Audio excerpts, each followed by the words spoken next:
Will Ospreay now has more Dave Meltzer 5-star or above matches than Kenny Omega. Zack Sabre Jr. has been eliminated from the New Japan G1 Climax. Will Ospreay has progressed to the semi-finals of the G1 Climax. Jack Morris has gone 1-1 in his first 2 matches for Pro Wrestling Noah's M1 victory. Just Joe Lando is taking the US independent scene by storm. Is NXT UK done after cancelled tapings due to football? Hello and welcome. This is TNT, the Great British Wrestling podcast for Great British Wrestling, as featured on bodyslam.net and the Jonas Podcasting Network. I am your host, the Great British Attacker, Mr. Andrew Moore, and to most, he is Big Daddy Dan, Mr. Daniel Allen, just Dan for short. How are we doing, Dan? I'm in a great mood. I got to do something today that I doubt many people have got to do. I was sunbathing during a thunderstorm, but still sunbathing because the sun was still out. Well, we've got actual thunderstorms. Well, we've got rain, not actual thunderstorms. It says there's going to be thunderstorms. Well, I was down in Great Yarmouth and we were sunbathing on the beach, and then all of a sudden the thunder started. And it was like, okay, I'm going to have to get out the rain because the sun's going to come. But the sun stayed out and we just had thunder and sun. It was lovely. You do get that heat lightning when things are really, really hot. And I know some like places like Florida it tends to happen, but not the UK. Not the UK. Don't usually get heat lightning in the UK, but no. But yeah, as we say, got a lot to talk about. Got a load of reviews for you this week from NXT UK, Progress, Rev Pro UK, WXW, TNT Extreme, ICW. I think that's all, but there might be more. You never know. We'll drop in a few other stories from across the UK scene as we do this. But I think we'll kick it off straight away because this is another story that I didn't get. Kind of links into a story I talked about 2 weeks ago when you weren't here, Dan. And that is the fact that Will Ospreay now has, according to Dave Meltzer, okay, these are the Dave Meltzer ratings. So he now has more Dave Meltzer 5-star matches or above than Mr. Kenny Omega. Now, I'm going to stress this straight off. I don't always buy into what Dave Meltzer says. I've never particularly thought that Kenny Omega is as good as he is. I think he's a great wrestler. I never thought he was one of the best wrestlers. Just an opinion. And my opinion is worth just as much as Dave Meltzer's and your opinion. Your opinion means as just as much as anybody else's. Just because Dave Meltzer's been doing this longer than anybody else doesn't actually give him the authority to be the be-all and end-all. I like to bring him up because AEW fans used to love to bring up, oh, well, Dave Meltzer says Kenny Omega's the best. And you now see all these fans right now losing their minds that Will Ospreay's now got more 5-star matches than Kenny Omega. So does this mean that Will Ospreay is the best wrestler in the world? No, because he still doesn't quite have as many as Kazuchika Okada, although I don't think he's that far behind. And there are still other wrestlers that have had more 5-star retired wrestlers, Kenta Kobashi, Mizari, and a few others. But he is now, according to this rating, the highest non-Japanese wrestler to get 5-star or above matches. So, well, what do you make of this? I do rate Kenny Omega. I think he's absolutely fantastic. Oh no, I didn't say he's not absolutely amazing. I just wouldn't have put him. He'd make my top 10. He wouldn't have made my top 5. I think it's very difficult to judge between him and Will Ospreay because they wrestle in a different style. They do. Completely different. Yeah, and I personally think, and I'm probably going to drop myself right in it here because I do want to speak to Will Ospreay at some point in the future, I personally think that Kenny Omega is probably the more rounded wrestler. Go on, explain more. He has more of an overall ground game. He has more of the ability to entertain as well as wrestle at a high pace. He is very strong on the microphone. I personally think that as an all-rounder, he is possibly better than Ospreay. Ospreay, better flyer, no doubt whatsoever. But overall, I think it's Omega. You see, the technical ground game, really, because for me, Will Ospreay's always shown that he still knows the British style as good as pretty much anybody else. And for me, he has become the most all-rounded professional wrestler in wrestling today. If you look, he's not too afraid to make fun of himself. No. He's not too afraid to be a comedic character at times. His over-the-top-ish heelness is refreshing. But does he just rely on swearing for effect? I wouldn't have thought so. More than Omega. More than Omega. That's just because he's still on programs where you can swear. AEW not particularly allowed to use foul language. 1 or 2 shit bombs every now and then. But no, I'm fully again. I think Will Ospreay as an all-rounder, especially since he's put on the size, he looks like a main eventer. And I think that was one of my problems with Kenny Omega for a long time, is for me, he didn't look like a main eventer. He didn't feel like he made himself a main eventer. When Will Ospreay's on the mic, when Will Ospreay, even though he walks down the aisle, it screams, I'm a superstar, all eyes on me. So does Omega. So does Omega, I'll give you it. But I think we're both going to have to agree to disagree. You do believe Kenny Omega is the better wrestler, traitor to the British wrestling scene that you are. And I believe that Will Ospreay is the better wrestler, the hero to the British wrestling scene that I am. Villain, right? But no, I mean, it is fair. But what did you make of Kenny Omega and AEW sending the cease and desist? That I felt may have actually been to the benefit of Ospreay, because I think more people paid attention to it. Thanks for that. Yeah, pretty much. But I also think some of the things, like he was like, oh, it's childish. And I'm just thinking to myself, what were you and the Young Bucks doing all that time? You were doing exactly what Will is doing now, and now you're trying to. For me, it felt really, really hypocritical, and I kind of agreed with Will, the fact that he kind of called him out on it. But let's go on to let's stick to New Japan. We'll get on to Will Ospreay and how he's been doing. We'll talk about the fact that Zack Sabre Jr. was eliminated today from the G1 Climax after he lost to Naito. If he had beaten Naito, he would have advanced on 10 points, but he lost to Naito. He actually finished the group joint leader with Naito on 8 points, but because Naito had tiebreaker, Naito advances. I'm surprised. So yeah, not surprised. You know, Naito's always been one of the go-to guys for New Japan. He's been one of the big stars for the last few years. Definitely 5 years ago, he was well on top of the scene, and at the top.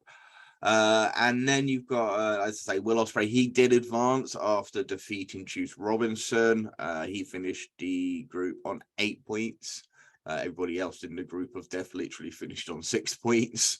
That's how close that group was. But of course, Will Ospreay, he won his first 2, lost his next 2, and then would go on to win his last 2 to qualify. He'll be facing Naito in the semi-final. In the other hand, you have Tama Tonga and Kenny Omega. I mean, Tama Tonga and Kazuchika Okada.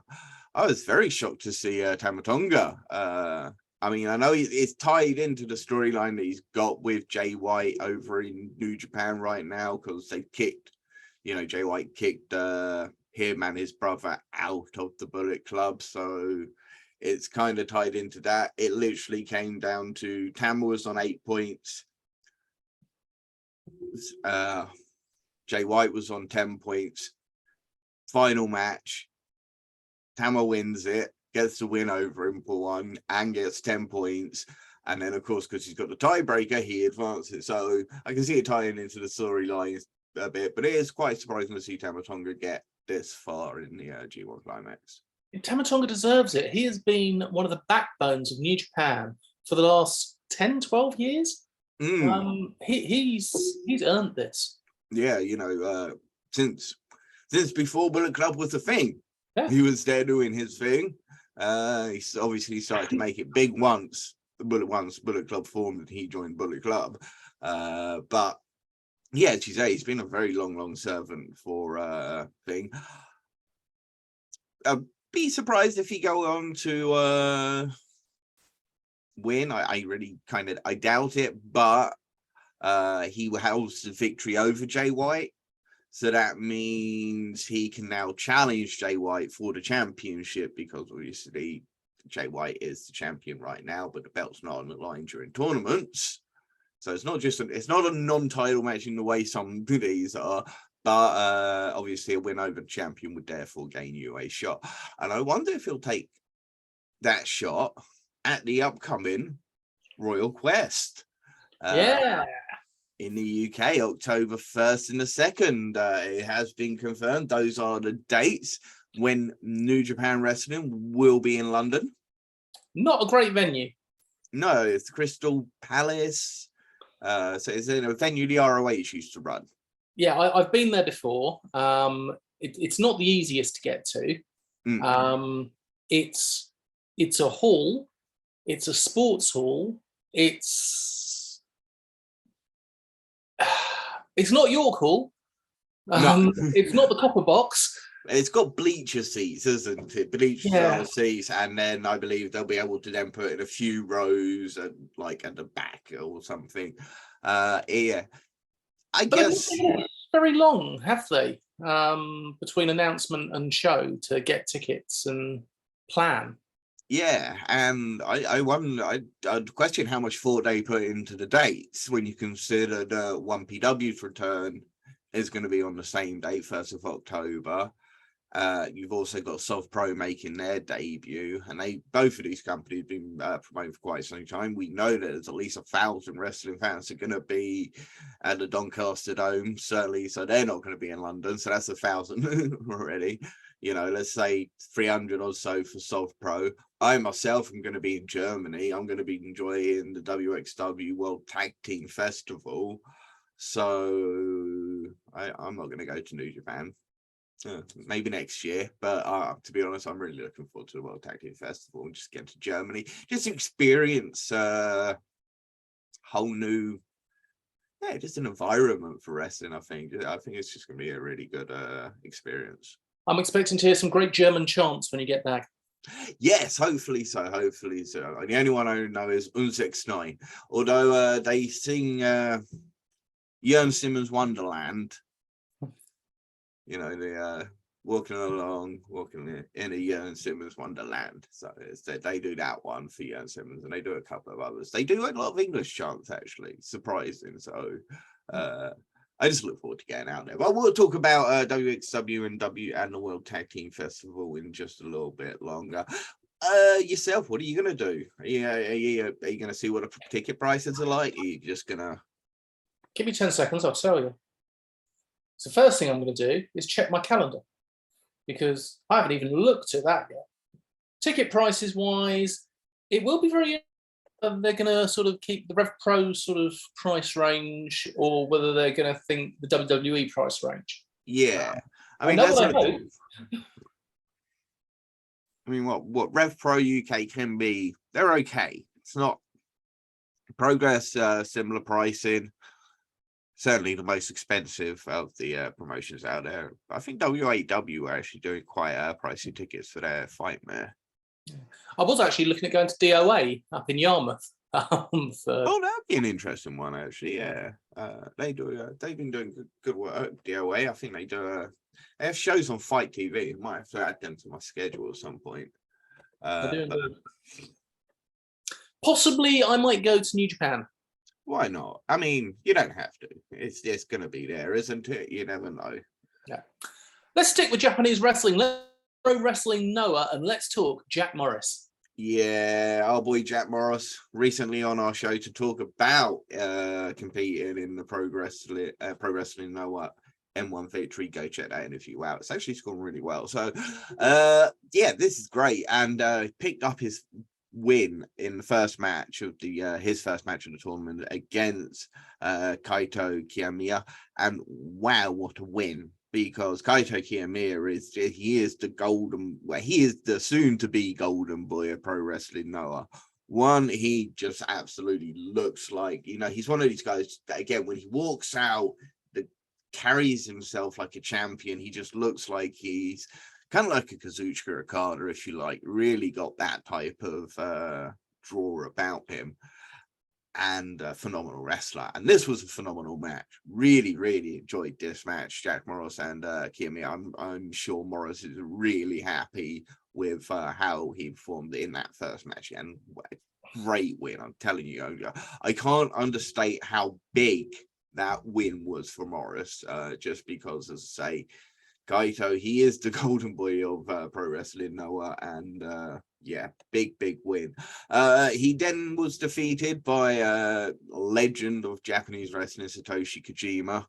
But Kojima would go online and say that Jack Morris is a future superstar. So there's been some great social media as well showing his tope through the rope. Beautiful.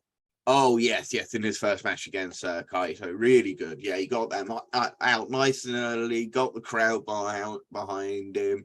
As I say, the crowd, obviously not quite first time seeing him, and then they really started to look at this guy and just go, he is matching Kaito move for move, and he really did, and it was just brilliant. As I say, losing victory against Kojima, but no shame in losing to Kojima, and he really put in a hell of an effort. And as I say, for Kojima to go onto Twitter following the match and just put out there that Jack Morris is a future superstar, again, that says so much about the young man from Scotland. Yeah. Go on, Jack. We following you. Another man who's getting rave reviews on Twitter right now is Mr. Just Joe Lando. Yay!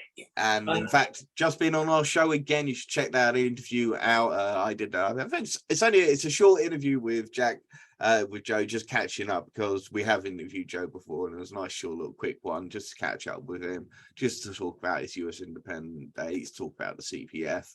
But yeah, he's killing it. He is, and he is getting all the love from every place he goes to. He is getting shared, he's getting liked, his vlog is going viral. It is absolutely brilliant. And he's been to Deadlock Pro Wrestling, Paradigm Pro Wrestling, and GCW. But unfortunately, Joe did pick up a bit of an injury. He either twisted or bruised his ankle in the scramble match at GCW Homecoming Day 1 when he hit the shooting star press to the outside, which looked phenomenal. It looked absolutely stunning. It really was. And as I say, that is one of the clips that's been shared highly across Twitter. His match against Deadlock Pro really showed a great little clip that went around from his debut match in the States. It's just insane, the stuff when he hits that backflip into the car. Looks just so good. It does. Unfortunately, because of this ankle injury, he wasn't able to take part in GCW's Day 2 match with Speedball Mike Bailey, as well as his after hours match he wasn't able to do against Axton Ray. However, hopefully, fingers crossed, he'll be recovered in time for his match with Blake Christian on the 19th at GCW's Sanctified. Yeah, after which he's due to face off against the young US sensation, Mr. Nick Wayne, at GCW's Hope to Die in Atlanta, and that's this Friday and this Saturday. So good luck, Joe. Keep killing it out there, and yeah, hopefully you heal up in time, and wishing you all the best. And we just know you are killing it. I like the fact, because we were early on, like a year and a half ago, we were like, Just Joe Lando is the man. He is. We've been saying it for a long time, and if you get a chance to watch him versus Nick Wayne on Saturday, you are watching a match that will be headlining either New Japan, AEW, or WWE in 10 years' time. Oh, damn right, yeah. AEW All Out 2029. Just Joe Lando, Nick Wayne main event for the AEW title. We're calling it now. We're just saying it. We're doing it. because that's what we do here on the Brit Wres channel. But yeah, keep killing it, young man, and yeah, we hope to see more of you, because I know he's got a few matches again booked up. We'll be talking about that in full progress. We will indeed. As you're going to do the NXT UK review, why don't you tell us about the NXT UK news as well? NXT UK, there is big news. Dave Meltzer, him of the Wrestling Observer newsletter. We talked about him earlier. We did indeed. He's quite well known. Right. Reports of the BT Sports Studios, the typical home of NXT UK, will be unavailable for the tapings due to football coverage. He notes there is a lot of uneasiness amongst the NXT UK crew in the aftermath of the decision to cancel the tapings, particularly with the way the tapings weren't moved to another location. Nothing has been announced to the wrestlers that we know of about tapings. However, Mike Johnson of PW Insider has provided an update stating that shows may tape in Orlando. For those who have asked about rumours, the NXT UK brand is shuttering. All we can confirm is there currently are no TV tapings for the brand scheduled in. As we have reported, a number of UK talents, including Gallus and Charlie Dempsey, are slated to be in Florida later this month. It's entirely possible WWE will be taping content for the NXT UK TV series in Orlando. We have got some great British wrestlers in Orlando that we will welcome back on NXT UK. Yeah, there's plenty of NXT talent from the NXT UK brand that could fill some boots for a little while. And we talked about it last week about maybe Mr. Pete Butch Dunne making a return and facing someone like Tyler Bate for the NXT UK Championship at Clash of the Castle. I still think that has to be it. Assuming he wins. It's assuming he wins, but I mean, how do you not do it? I mean, unless you do Trent Seven versus Pete Dunne. But when you look, you know, no. I'm saying, look, where's the better match going to really lie? Oh, that's tough, because you could do a really good heel versus heel with Trent, but you're going to get the better match. You're going to get the better face versus heel. You're going to get the better history with Pete Dunne versus Tyler Bate. Yeah. But as you say, you know, the tournament is open to interpretations. Obviously, I'm assuming that means Trent Seven advanced on this week's NXT UK. So why don't you tell me about it? Well, I will do, but I just want to also point out that this is hopefully a bump in the road. However, you've got to look at what's going to happen if BT sign up with Warner Brothers, which is looking like a distinct possibility. Warner Brothers Television obviously show AEW, ITV show AEW. If BT and Warner Brothers go together, would they then not be wanting to show NXT UK or be stopped from showing NXT UK if they're affiliated with AEW? So there is that holding over the head as well. So we shall see what happens. But I genuinely think this is a bump in the road for NXT UK. I don't think this is the end. I don't think it's the end either.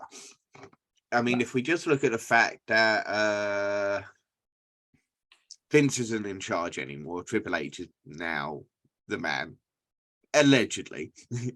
But Triple H is the man at the moment. He is, and NXT UK was always his pet project. It was. He won't want NXT UK to fail. I can't see him being like, I want this, I can't let this fail, is what I think he's going to think. And yeah, for that reason alone, I don't think this is the end of NXT UK. I think there are a lot of misconceptions. I don't think NXT UK, I think short term, yes, NXT UK did hurt the British and European wrestling scene. It did take away some of the biggest stars. I think on a long-term basis, I think we have seen more young people want to get into wrestling, seeing that there is now an easier avenue for them to get to the WWE. If they can impress, they can get to NXT UK. You know, the path's a lot easier now for them to do that. And if you look at the amount of incredible talent out there, the current young crop of wrestlers, I don't think there's ever been a crop of young wrestlers, so many being so good right now. I think we are very lucky to have the UK scene that we do at the moment. The world is envious of us. I think they should be, because we get lots of good wrestling. I just wish a lot of these promotions would pay their wrestlers more money. Yeah, that would be nice, but I think they can only pay what they get. This is true. Go over NXT UK. We won't discuss their pay because that's been coming up in the news over the last week. Oliver Carter versus Charlie Dempsey was our first match, and we had something new. We had in-screen interviews during the build-up to the match and then during the match itself, which was different. That's really old school. Yeah, I actually had them because they used to do that like back in the day when they would be on their way to the ring. The little box would come up and it would be, "I'm gonna crush you're in." Yeah, it was just like that. Old school. I like it. Yeah.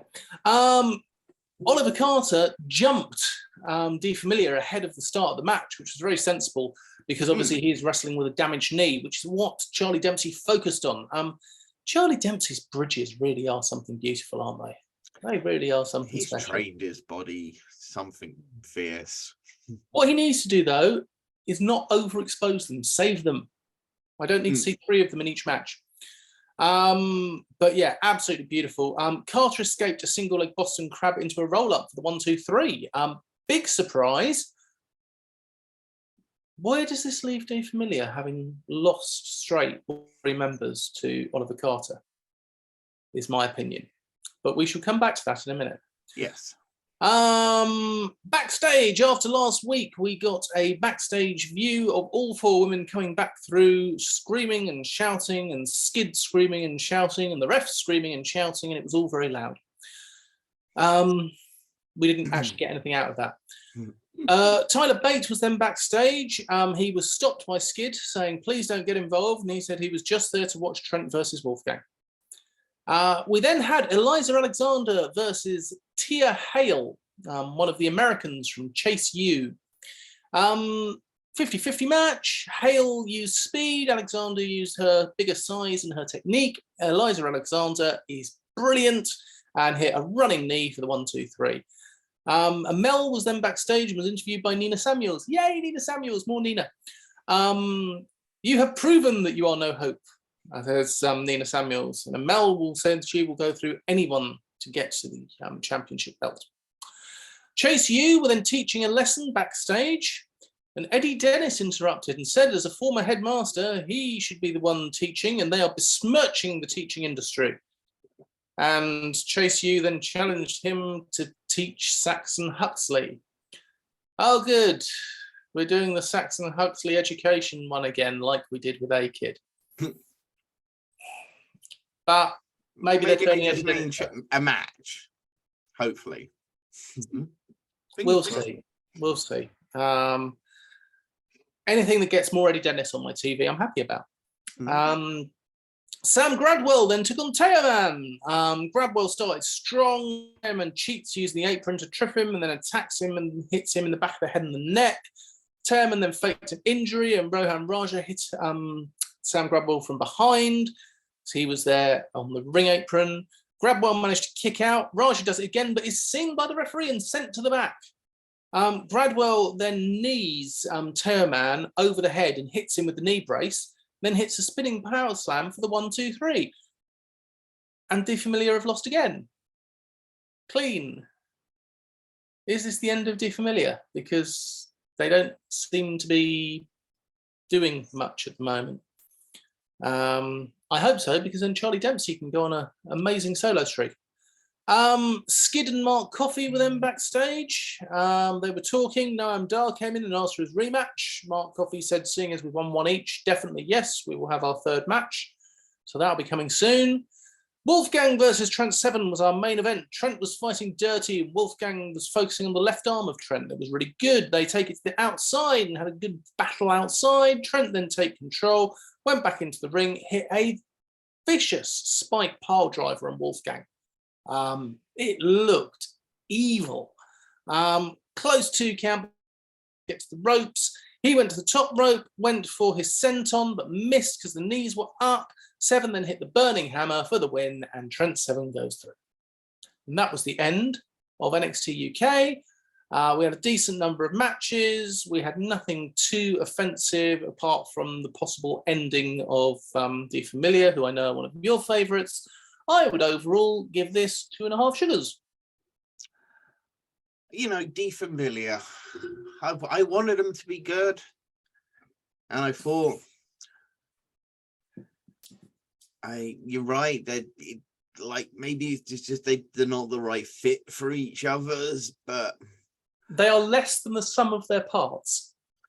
Yeah, I think each one of them could probably be doing more solo wise. Probably. Yeah, Rohan Raja, he should be a star. Yeah, big guy.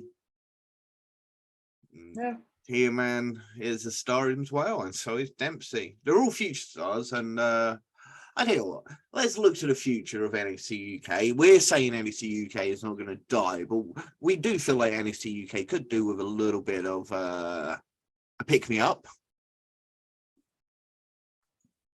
So why don't we pick 10 stars to join NXT UK? Ooh, I like it. So you pick 10, I pick 10. Just, you know, if we pick the same, that's fine. But 10 stars to join NXT UK next week on the Brit Wres Round Up. Stay tuned. Right, let's talk about some other shows that have been happening around the scene. Rev Pro UK. They have their 10th anniversary just coming up, but before I talk about their 10th anniversary, I will talk to you about their Live in Sheffield show that they finally uploaded to bloody Rev Pro on demand. They've been so slow recently about putting up their shows on Rev Pro on demand, so I'm going to have a moment to complain about the fact that Rev Pro UK need to step up their game when I'm paying goddamn money to Rev Pro on demand and I'm waiting bloody more than a month for a show to be uploaded to it. Saying, all right, you got that out your system? Got that out my system, okay, and I'm now not going to let that affect my judging of the Live in Sheffield show. So it started off with Sunshine Machine defeating Greedy Souls in a non-title tag match. But you know, Sunshine, the tag team champions, won the non-title tag match, so I guess that makes up for it a little bit. It was your typical, you know, what can I say? The Greedy Souls are brutal. They're damaging. They're great at isolating. Sunshine Machine are so fluid. The way they tag together is unique, you know, unique just to them. They do so many goddamn tag team moves. Like, I think they probably have more tag team moves than anybody else in tag team wrestling. They just do so many bloody tag team moves. They do it probably. But it was good. So typical. It was a good match. Yoda Tsuji took on the contender Joshua James, sorry, and hard hitting. Tsuji toyed with him. James made the comeback, then Tsuji crushed him, and Gideon Gray enjoyed it. So yeah, good. The Velocities defeated Callum Newman and JJ Gale. And I'm not going to moan about this one so much because, you know, it's a bit more of a fairer matchup, although Callum Newman is still bigger than him. But it was a good match, solid match, extremely high pace pretty much throughout.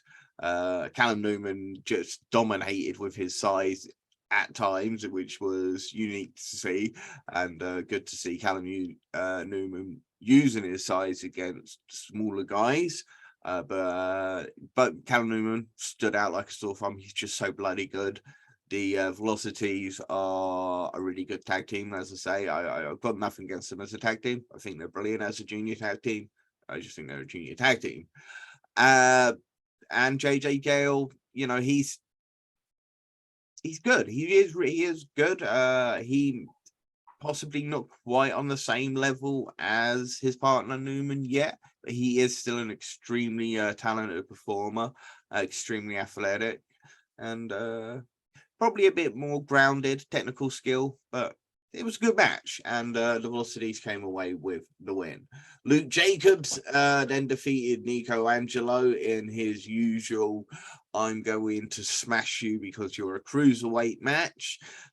He did. He smashed him because it was a cruiserweight, although Nico Angelo certainly did impress at times. Nico Angelo is so bloody good. Some of his moonsaults are just so effortless. The way he just the style he has is so bloody good. It's hard to describe how good Nico Angelo is when it comes to some high flying maneuvers. Great match. Luke Jacobs wins. Ricky Knight Jr. defeated David Francesco of the Contenders. Decent enough match. Ricky Knight Jr. kind of teased him a lot, beat the crap out of him. Francisco had a little bit of like offense for a few minutes, and then Ricky Knight Jr. was shut him down. Good match. Aussie Open then took on Destination Everywhere. This was the final to the Great British Tag League. Yeah, that's how long ago this show came from. Sorry, I said I wasn't going to take it out on that. But this was what can I say? Aussie Open, Destination Everywhere, they're amazing. They're just great tag teams. And as good as this match was, and it was bloody good, you knew that they could still be better. And that's just, it's Aussie Open. And I'm so glad Aussie Open are getting the plaudits they deserve right now. We should have mentioned it. New Japan Strong Open Weight Tag Team Champions. Aussie Open, the first ever New Japan Strong Open Weight Tag Team Champions. And the AEW triples tournament coming up with Aussie Open and Will Ospreay. Yeah. And they're going to be facing the man I'm about to talk about, which was Pac versus Shota Umino. I actually watched this match about a month ago on Dark. So again, that's how long this show was. Pac versus Shota Umino is a solid match. It was a solid 4-star match, so you can't really say much more. It's like both of them can be so good, and you know it. And so when you say it was 4-star, it's like, but it was obviously that's still bloody good.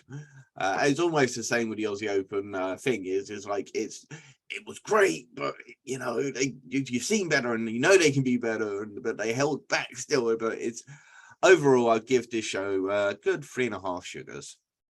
Cool. And then I'm going to take away half a sugar for taking so long to upload it. It's the 3 sugars. And they're going to lose another half sugar. Oh, yes, they are, because there's no women's match on it. So 2.5 sugars, Rev Pro UK. Do more for women's wrestling. You do not do enough for women's wrestling. It is insulting in some ways how Rev Pro UK sometimes treats women's wrestling as an afterthought. Yeah. And again, that's just my other view right now on Rev Pro UK. Yes, you are right. They really need to step up their game when it comes to their women's division. There is literally no excuse. Absolutely. But I'm not going to bitch and moan about it either. Let's talk about the 10th anniversary show. Yeah, 2 nights of action. Go for it. How many women's matches have they announced? None. No. But they have announced on night Their one. women's champion is injured at the moment, so that means there's not going to be a women's match on the card. Night one, Luke Jacobs versus Francisco Akira, which is going to be amazing. We saw that one, didn't we? We did. We did.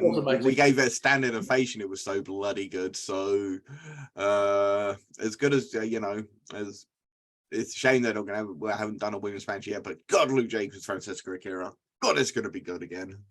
Connor Mills versus Tony Deppen. That'll be a solid match.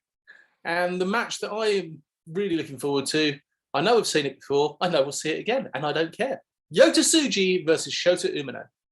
I saw that one live at Summer Sizzler just a couple of weeks ago.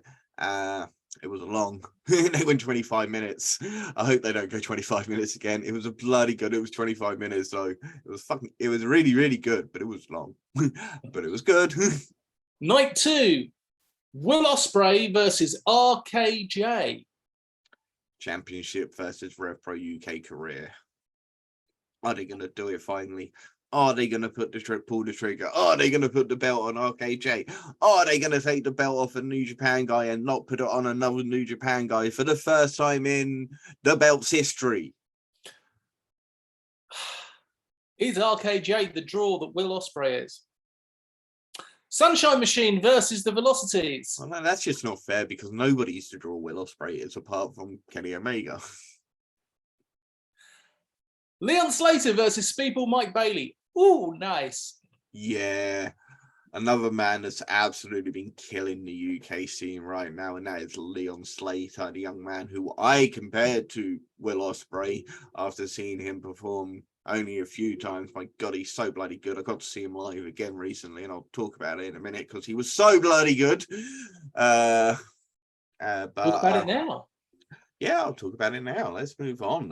It is Progress. Deadly Viper Tour did kick off with their shows in Sheffield and Newcastle, codename Copperhead and Cottonmouth, respectively. Copperhead was in Sheffield. It was indeed. I wasn't there for that one, but would you like to read the results? I shall read the results. Lana Austin defeated Eliza Alexander and Raven Creed. That's a shocker. Mm-hmm. Konosuke Takashita defeated Leon Slater. I heard they tore the building down. I've heard that they can't sell that place out again because there's no roof left. Gene Money defeated Maggot and unveiled his own championship. The Gene Money Weight Championship. It's a beautiful belt. Yeah, Maggot just couldn't claim it this time. No. But would that make Maggot Gene Money?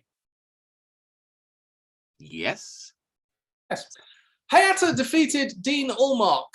Again, I heard this was very, very good.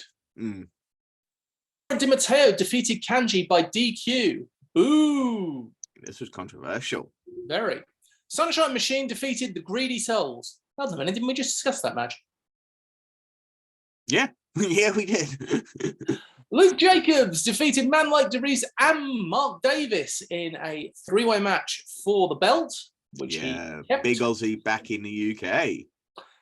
And then Chris Ridgway defended his belt against Big Dave and lost. Yeah, shocking. And he's done. He's done with Progress. Yep. That was it. That's it. He's off to Japan. Or is he off to NXT UK? He's off to Pro Wrestling now. He's off to, you gotta remember, what was it, 3 years ago, he nearly moved his life over to Pro Wrestling Noah. He was over there in Japan for 6 months wrestling with Pro Wrestling Noah, not taking any bookings in the UK anymore. And then, of course, the pandemic hit, he had to come back. He is the current one half of the GHC Junior Heavyweight Championships. I think he's basically kind of doing a wrap up. If you look at some of the matches that have been announced, the Future Shock match he recently had with the Wrestle Carnival Pure, just giving one more match for Future Shock where he's been a long-term trainer. So I think he is off to Japan. Whatever he's doing, good luck to him because, we said it for a long time. He is right now and still the greatest wrestler in Britain. Yep, I agree with that. Yeah, Will Ospreay's not in Britain, so that's why he's the best in the UK right now. Obviously, when he decides to move to Japan, he'll become one of the best Japanese wrestlers there are. So, and then Luke Jacobs will be the best wrestler in the UK. Yeah, if Luke Jacobs is just getting it right now with so many great matches. He's just, again, so young. But Big Damo, congratulations to Big Damo, of course, can't forget that. Very surprised and look forward to kind of see where it goes. I never saw Ridgway as an interim champion, I must admit. No, I must admit, I think they were planning to put the belt on him prior because he had the match with Jonathan Gresham that got cancelled when Gresham was champion. I think he would have probably won the belt at that show had Jonathan Gresham been there. I think. Can't say for sure. You never know. But it was nice for him to get a run as champion, as brief as it was before he goes off to pro wrestling now, where, you know, he came up a very long time ago. It was a good 5 years within Progress in the system, Natural Progression Series, 2016, I think. So, good to see. He had that one championship match against Walter before, I think, and maybe one other championship match, if I'm right. But back in the day, he had the one against Walter. So long-term serving, I think he's deserved the championship run before he left. So anyway, but I was at Newcastle. I was at Cottonmouth. I took the train to Newcastle. I then took the train home to Newcastle. It's the first time I've actually been able to go to a show and come back home for a change. Kind of wish I didn't. I wish I bought the hotel. I wish I stayed at the hotel. My body was absolutely killing me. My back was killing me. I was in bed most of yesterday, unable to bloody move for half the day. But it was well worth it. It really, really was, despite the fact that my train was late on the way home and it made me miss another train. I had to get a taxi home, but it doesn't matter because the refund I got from the train being late covered the cost of the taxi. But let's talk about the wrestling itself. Sunshine Machine defeated Lycos Gym. I've seen this match a lot. I really feel like I've seen this match a lot. But you know what? The two teams never failed to deliver. So, good match. Liam Slater then defeated Shreddy and Screwface Ahmed. So he's progressing in the Natural Progression Series. Good for Liam. I think Liam is a phenomenal performer. Got a real old school British wrestling style about him. He is currently the North Wrestling NCL champion. So I honestly think that him being in the Natural Progression Series is an insult to him, because I think he's better than that. But if he can go on to win that and challenge for the championship, that'll be good for Liam Slater, as I say. I've always rated Liam Slater. Big shout outs also to Shreddy and Screwface Ahmed, because they are both amazing wrestlers and great to see them on a Progress show. Yeah, and again, Screwface Ahmed, 20 years in the business. What was he doing in the Natural Progression Series qualifier? But yeah, great first. They put on a great match. Screwface really showed off his striking ability. Liam Slater showed off his great wrestling ability, and Shreddy showed that he is the Jack Stack Daddy of professional wrestler. He also hit the Frankensteiner from the top rope because he is Shreddy, so he can do anything, don't you know? This was a really good match, enjoyable. Raven Creed and then Eliza Alexander. This was vicious, hard-hitting, and brutal. And these are two amazing young wrestlers. Great match. Not much else I can say about that. Greedy Souls and Smoking Aces is another match I feel like I've seen quite a few times now. But again, these two teams never failed to deliver. This was a fantastic tag match. This was absolutely brilliant. Both Greedy Souls and Smoking Aces really put on a great match here. They are British Wrestling Tag Team Wrestling, and this was phenomenal. Really enjoyed it. Kanji defeated Rio and was then attacked by Laura Di Matteo post-match. This was a good match. This was a good match. Kanji and Rio really just battled, and it was really, honestly, could have stolen the show. It was that good. It was just so Laura Di Matteo angle at the end for me fell a bit, but match itself, as I say, show stealing performance by both of these women. Maggot and Spike Gervais was fun. It ended up in a DQ with Maggot coming out on top with Spike Gervais using the key. This was a good match. This was violent. I'd like to see it again, please. Progress. So more Maggot. More maggot. Konosuke Takeshita defeated Dean Allmark in a match that drew the entire audience to their feet to give him a massive standing ovation because it was so bloody good. As I say, you know, Kanji and Rio probably would have been match of the night if it hadn't been for this match. It was just so good, really. You know, I can't believe how good this match was. It was everything. Takeshita and Dean Allmark. Dean Allmark went on Twitter to say that he has not been impressed so much by somebody in a long time, and the fact that he does believe Takeshita to be a wrestling alien from another planet. It's Chris Statlander. Just amazing. Then Big Damo, Hayata, and Luke Jacobs defeated the 0121 team of Dan Maloney, Man Like Doris, and Leon Slater. Big Damo replacing Chris Ridgway in the match. And he put on a hell of a performance in there, and so did Hayata, and so did Luke Jacobs, and Leon Slater was just bloody incredible, and Man Like Doris was fantastic, and Dan Maloney was the driller. It was a bloody good match, and again, everybody was on their feet giving a standing ovation at the end because of the individual performances during this match. Leon Slater stole the show. He's just so bloody good, followed by Luke Jacobs, who secondly stole the show because he's just so bloody good. Overall, I would give this show 4.5 sugars. Without doubt, I really enjoyed this. The venue was really good. A very bright sunny day, so there was a little light in the Progress for a change, because Progress usually in that dark electric ballroom atmosphere, whereas this time was quite light and breezy. It was a nice day, so overall 4.5 sugars. Brilliant. Would you like to go for the news that came out of there? Yeah, coming out of this show, it was announced that Anthony Ogogo will be returning to Progress for Chapter 140, Warriors Come Out and Play, and he's going to face the Prince of Pace, Callum Newman. Anthony Ogogo versus Callum Newman. It's going to be fun. It's going to be great. Of course, Eddie Dennis versus Maggot already announced for the show as well.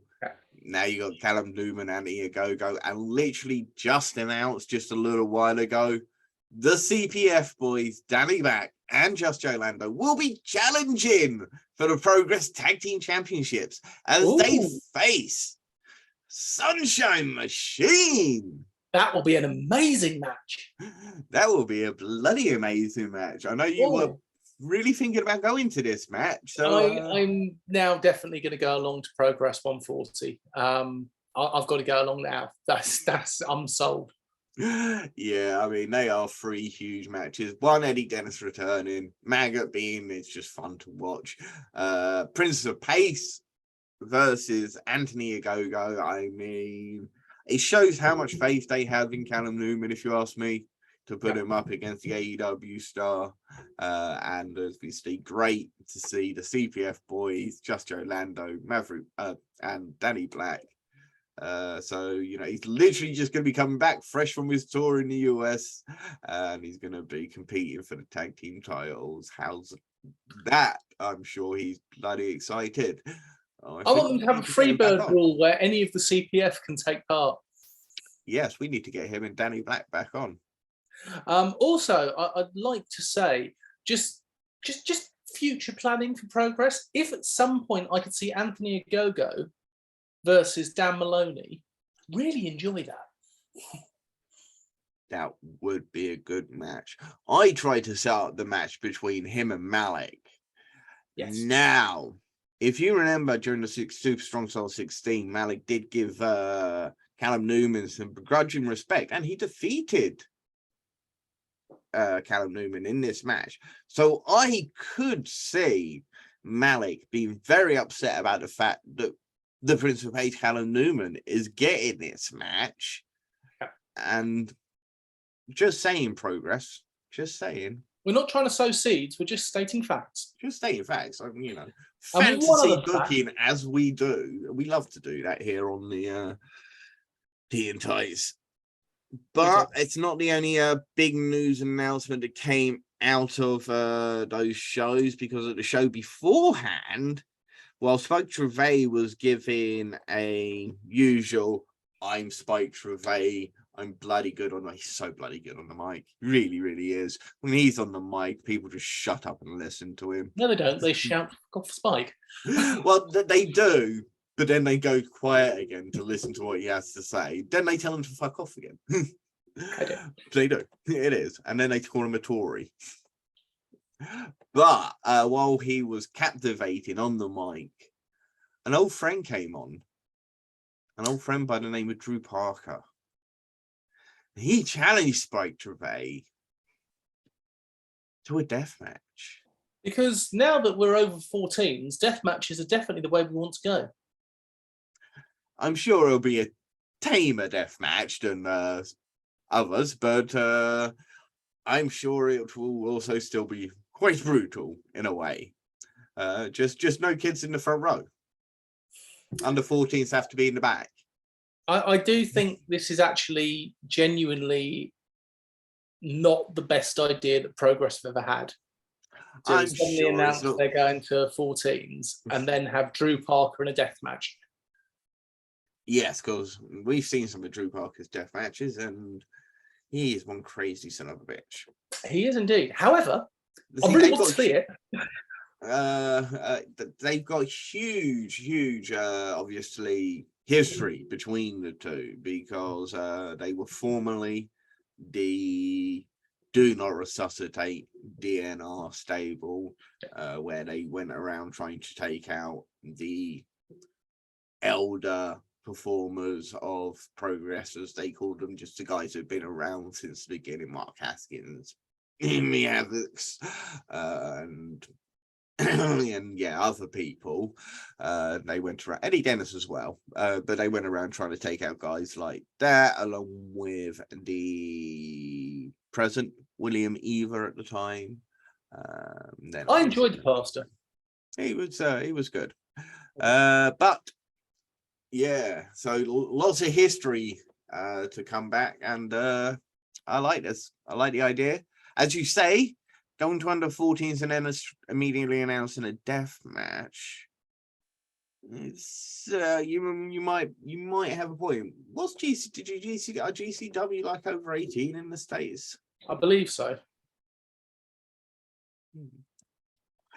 Oh well, it was good anyway. I'm sure it'll be a great match. I'm sure if it is a 14s, I'm sure they won't be as. It'll be interesting to see. As you say, you make a very good point. I didn't think about it to begin with, so you know, I was just excited for the fact of Drew Parker and Spike Trivet and this reuniting and the two having a hardcore death match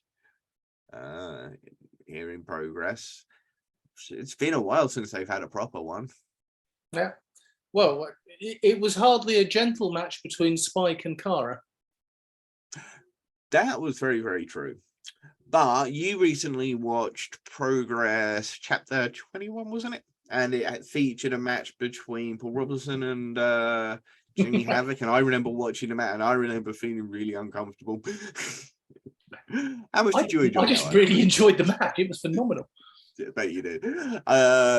So as for me, as long as they keep it to about that level, it's not too bad, I guess. No, that would be a little bit.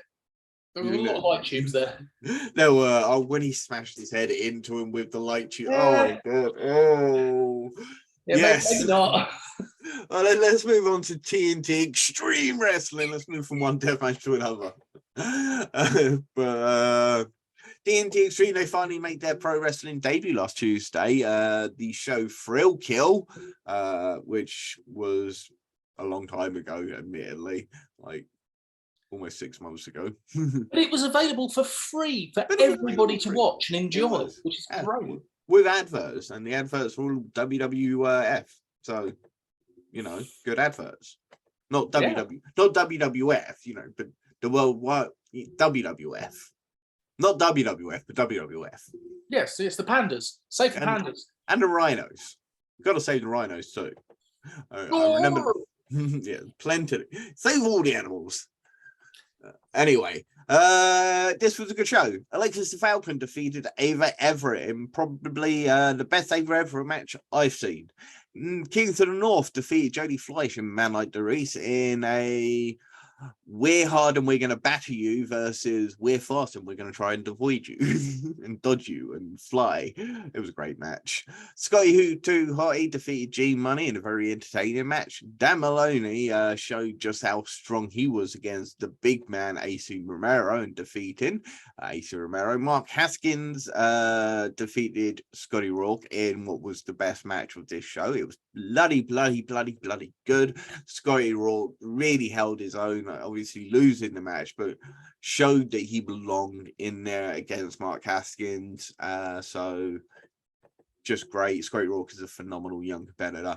The Liverbirds, Angel Hayes and Eliza Alexander, or Lizzie Evo, defeated Aurora Tevez and Lucy Sky. Good match. Good to show how dominant Lizzie Evo can be, and how Angel Hayes needs to really, if she's going to stomp on someone, she's really got to stomp. It looks a bit too friendly.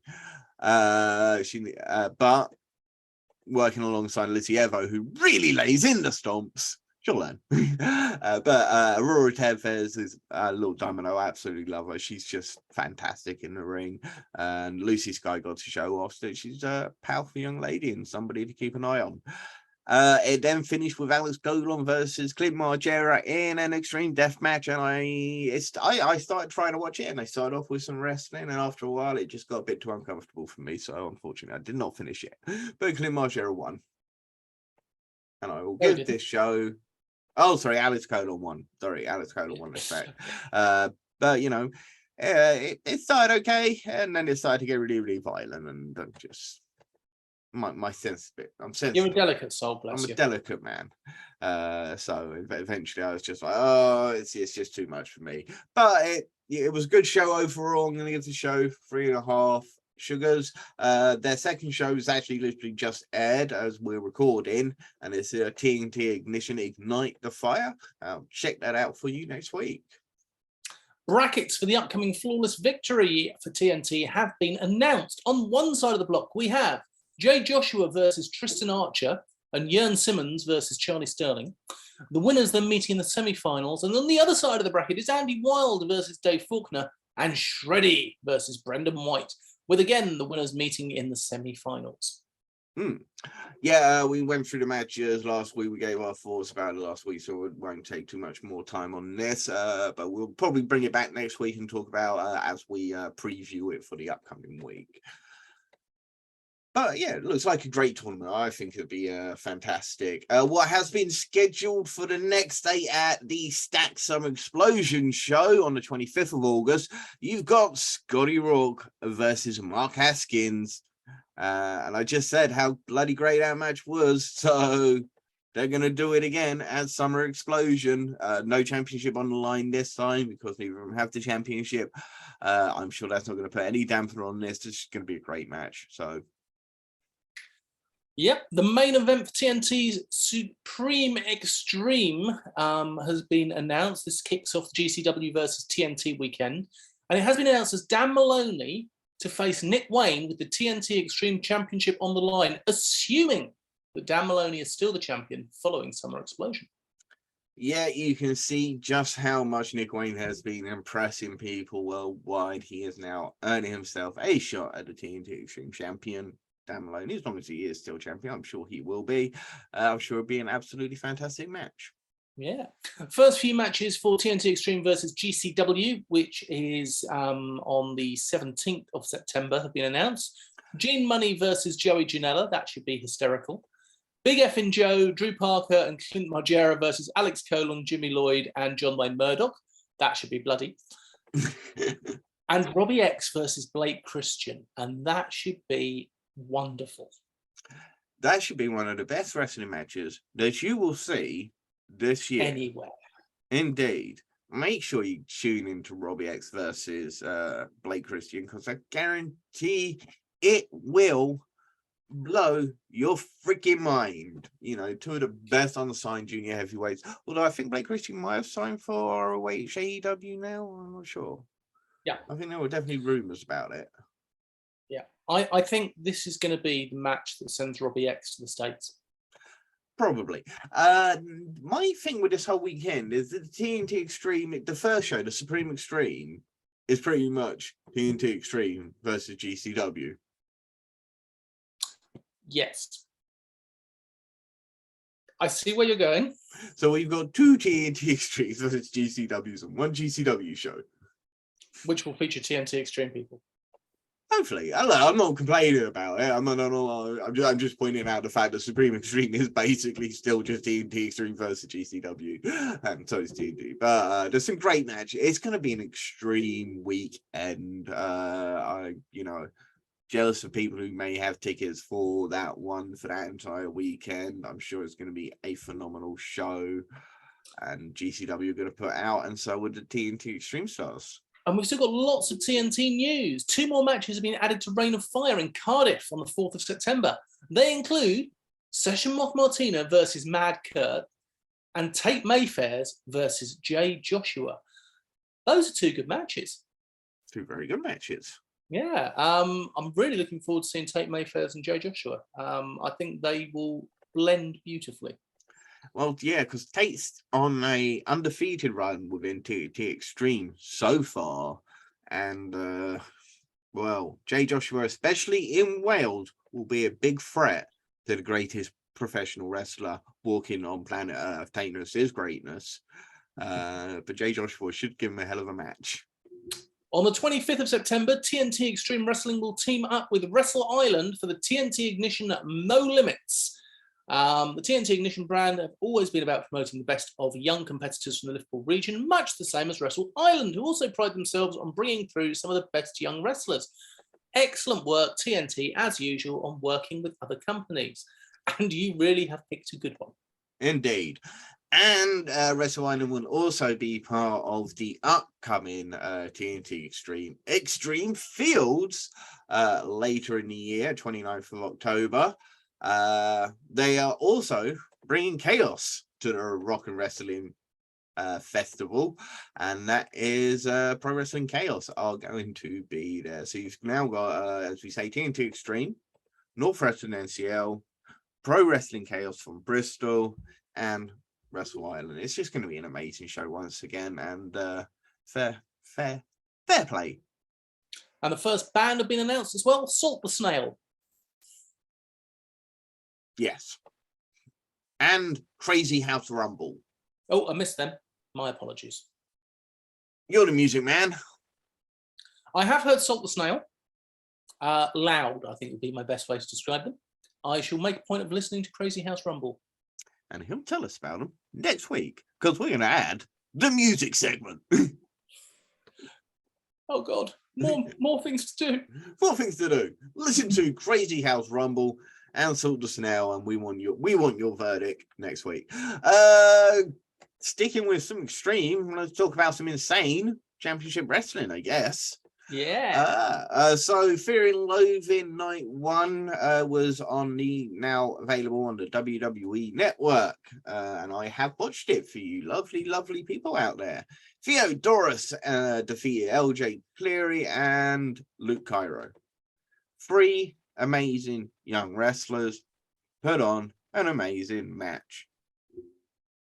Not shocking. Yeah. Shay Monet defeated Eddie Castle. Shay Monet really impressed. They really impressed me in this match. Shay Monet was absolutely fantastic.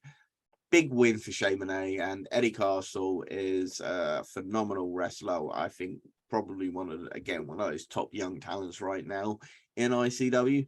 I would actually probably rate him a little bit higher than ICW are rating him right now. But I definitely think there's a lot of upside to Eddie Castle. Sheik El Sham defeated Martin Kirby in an excellent match of a veteran and a new young stud. They really fantastic match, as I say, just brilliant. Sheik El Sham paid respect to Martin Kirby by shaking his hand following the match. So it's just a great match. Chris Bungard defeated Thatcher Wright. There was a lot of schmoz to cover the fact that Chris Bungard's still obviously learning the ropes a lot.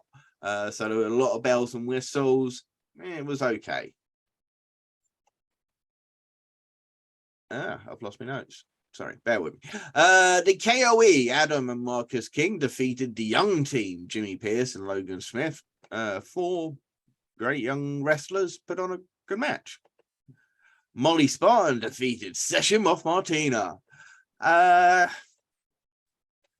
Honestly, I thought this match was going to be a little bit better than it was. It was a good match, but there were some missteps during the match.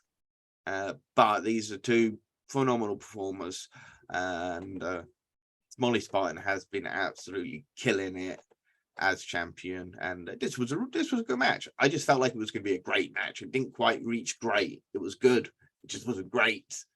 But it was still good. Aaron Echo defeated Levi. This was okay. They tried to do the whole Undertaker Jeff Hardy thing, you know, where after Levi got the crap kicked out of him, he got on the mic, I'm still standing, and then he came and beat him up some more, and then he was got on the mic and was, I'm still standing, and then he came in and shook his hand. And then like Aaron Echo. He's a good big man. But then possibly something there is still lacking. But I Maybe think it's just that I'm actually buying into the fact that he's meant to be hated.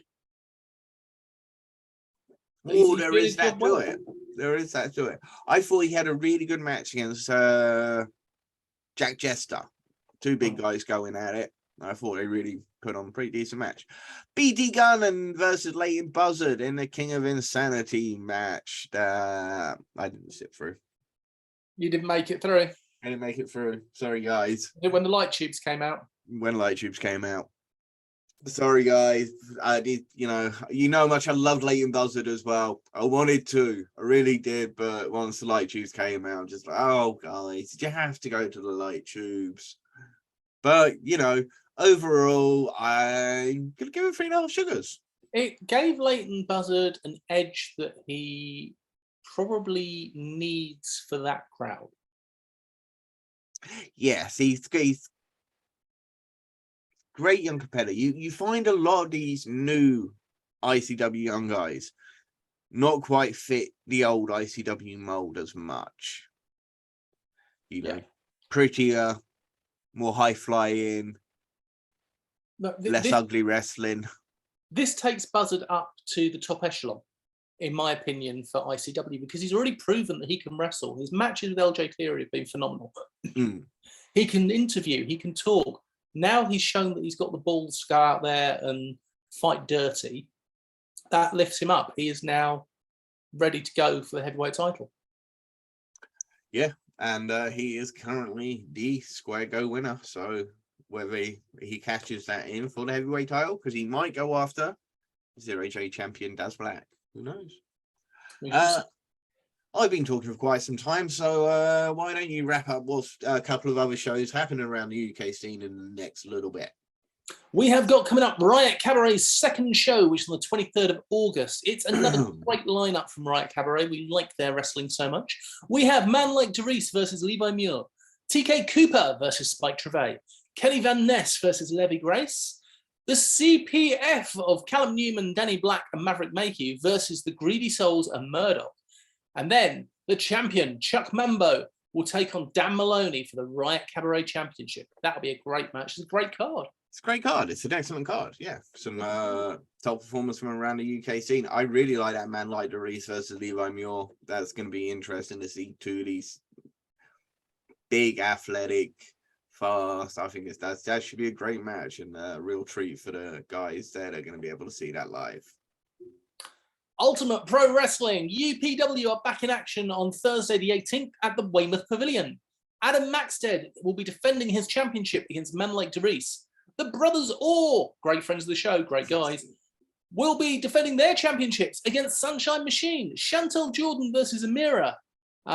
Who'll be coming out with Alex Windsor and Blair Arez. No. I think the thing with Amira Blair right now, obviously she changed her name from Amira Blair and then she became Amira Arez. Well, recently, She took Alec Windsor's place for Purpose Wrestling, so she has been going around calling herself Amira Windsor. And if you haven't seen their skits on YouTube, go check out those skits on YouTube, because they're bloody on Twitter. Sorry, they are absolutely funny. Amira and Windsor is just brilliant. Also, the women's champion LA Taylor will be in action. Great lineup there for Weymouth Pavilion. Brothers All versus Sunshine Machine. Gotta be good. Gotta be good. That would be funny and good. World Pro Wrestling, WPW, present the All-Star Extravaganza on Sunday, the 23rd of October in Cheltenham. MVK. Valgavius. Thank you. We'll take on Rene Dupree. Yes, that Rene Dupree. Indeed, that Rene Dupree. Mason. He's got a cafe shop now. James Mason, who had some lovely words said about him on William Regal's podcast the other day, will be taking on Mr. Vane. RKJ will take on Tucker. Not that Tucker. Yota Tsuji versus Sheik El Sham. That would be great. And Supermex Hernandez and a mystery partner will take on Zack and Roy Knight. How can that not be Homicide? Quite simply, I don't know if he'd get into the country. Possibly, but can you imagine Supermex Hernandez and Homicide versus Zack Knight and Roy Knight? I mean, if he wasn't allowed into the country beforehand, he probably wouldn't be allowed in the country after this match. Definitely not. Black Country Championship Wrestling, BCCW, are back in action with Feel the Rhythm on the 30th of September in Tipton. Dean Allmark and Harry Singh are set to make their debuts. Man like DeReese and Dan Maloney will be in action, and Lucas Cashmere will defend his King of Division Championship for the first time. Keep doing what you're doing, Black Country Championship Wrestling. They've always got new stars debuting, big stars, young stars, top stars. Keep doing what you're doing, because you're killing it. Hammerlock Wrestling make their return to British wrestling on the 29th of October. I thought this would have been a news event, I'll be honest with you. Hammerlock coming back is a big thing. It is, but there was just so much other news as well. Well, they'll be re-debuting in Maidstone in Kent. Hammerlock have released their rules for Hammerlock, including weight divisions, respecting authority, and the stances on championship. They will have 4 divisions: heavyweight, junior heavyweight, women's open weight, and tag team open weight. Each championship is just as important as the other, and any one of them could main event or headline any shows. Announced so far for Hammerlock are RJ Singh, Callum Newman, Roy Johnson, Alexander Roth, Jim Diehard, Doug Williams, and there will be more. Yes, Andy Wilde just joined the roster. Yeah, as well. Yeah, so excellent. Again, this I'm gonna like this. I'm gonna enjoy this. This is something I've talked about for a long time. The fact that weight classes still need to exist in wrestling. There should be junior and there should be heavyweight. Honestly, I think the division should now be split into about 3 weight classes.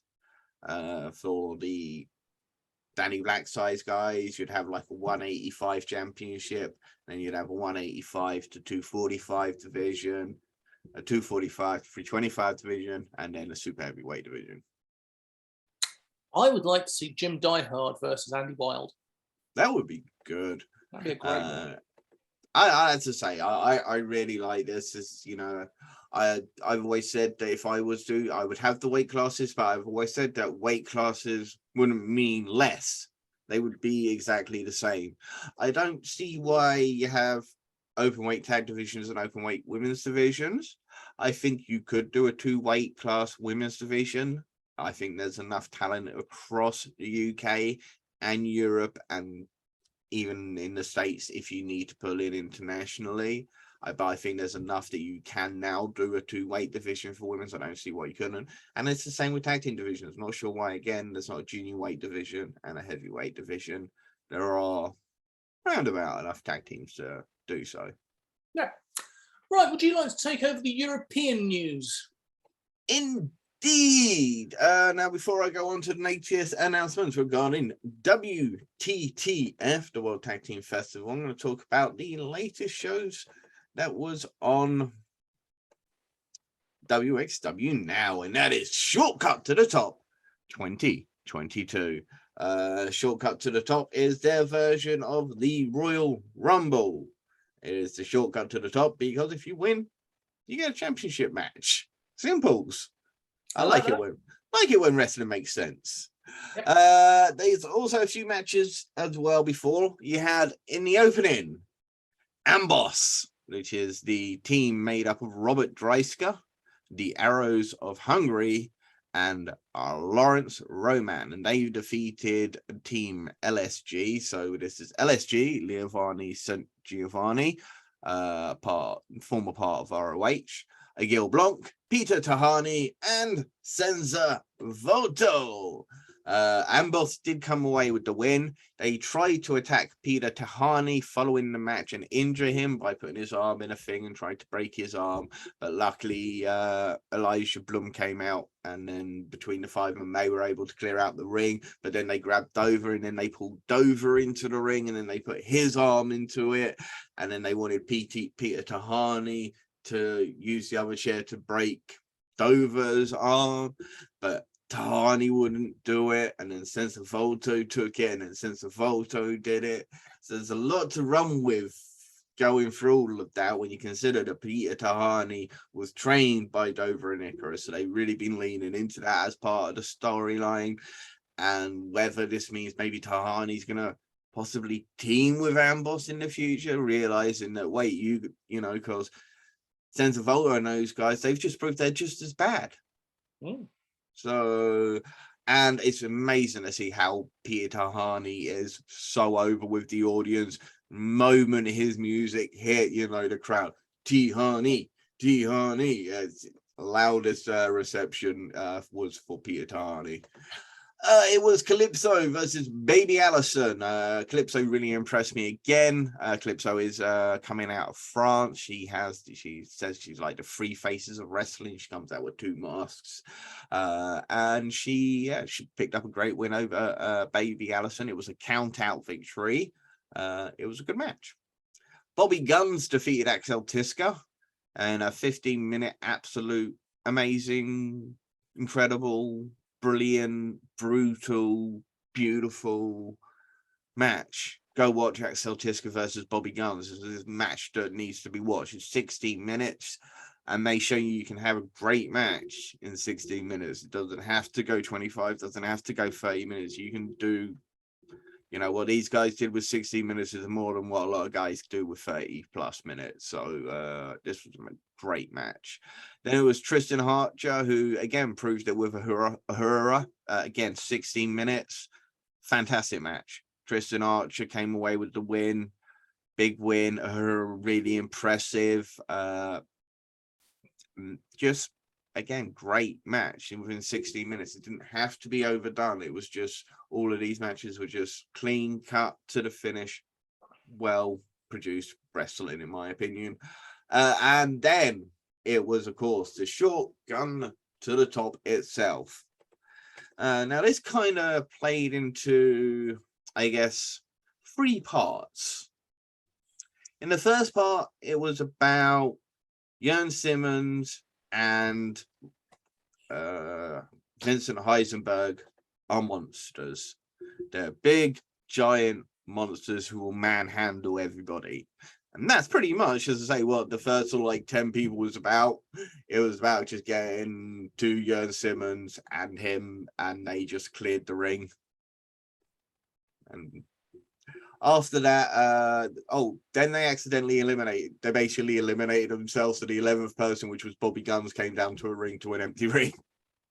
So that was quite unique for a Rumble. The next part of it was about showing you how good Bobby Guns and Michael Knight are. So the next 10 part was about getting the only friends. First, it was Bobby Guns, because he literally, the first 3 people he came out, kicked the crap out of them and eliminated them before the next person even came down to the ring. Then, surprise return by Taya Man. Hey. Which absolutely, the crowd went wild for that. So sorry. No, actually, I think Tiana even got a little bit bigger reaction than Tailman did, but he got certainly a big reaction. And the next part of the thing was about the old and the new. It was about Tailman and Maggot and Axel Tisca and Levanio. Now, Levanio's a big 6 foot, very much like Axel Tisca, if you like, big 6 foot, lanky frame. So there are lots of similarities between him and Tisca. Same could be said for Maggot and Teo Man. So it was all about this dynamic between these four. Eventually, it would go on, and Levanio came out with the win. So Liba Levanio, which is love, because he's all about love. And I like Levanio. He's very, very entertaining and a good wrestler. So I would give this show 4 sugars. Is that available on the WWE Network yet? That is not available on the WWE Network yet. I think the latest one available on the WWE Network is We Love Wrestling. They're usually about 3 weeks behind the WWE Network, and for WXW on, they're like, no, it goes on our now first, and then you go on your network.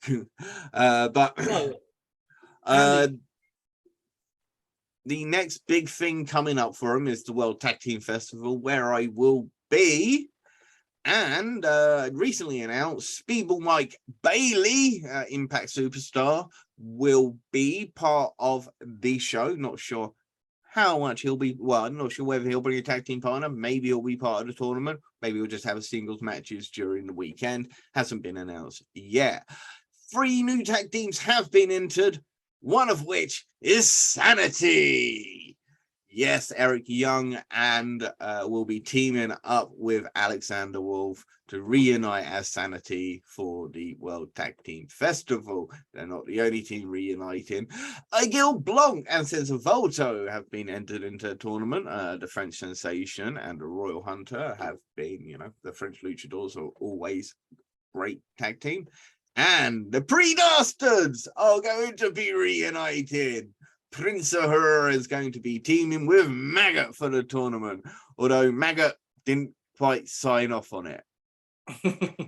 Ahura did it. And Ahura is still carrying around his shotgun championship, but Maggot's the shotgun champion, but Ahura never lost his and was suspended.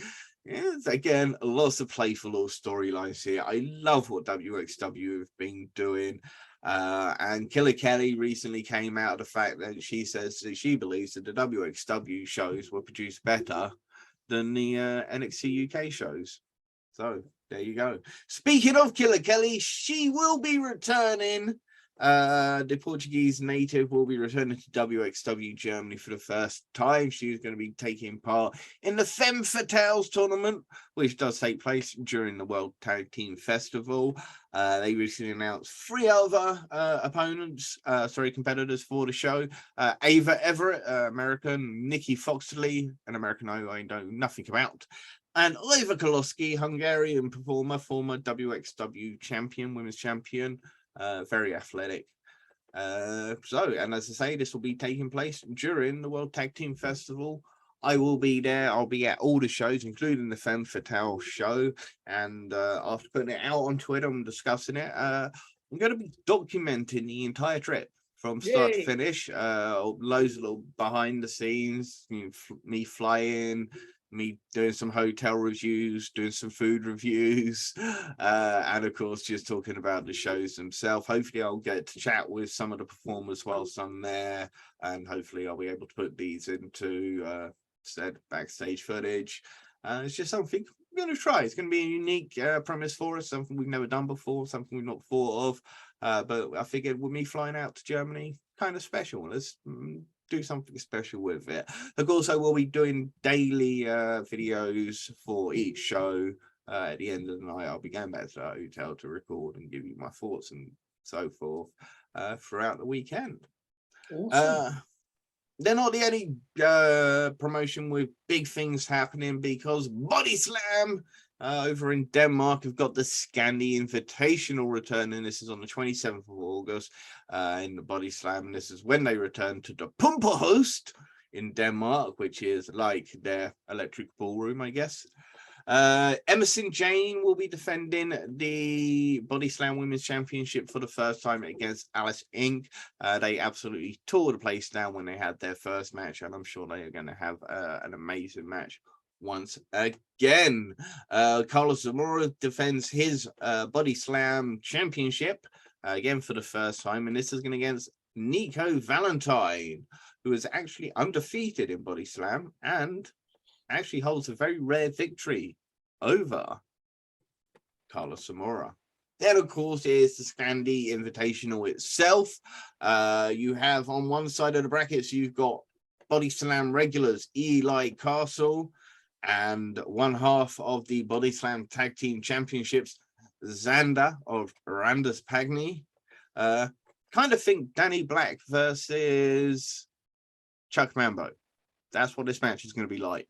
Because Eli Castle and very similar to Danny Black, and Xander is very similar to Chuck Mambo. So it should be a really entertaining match.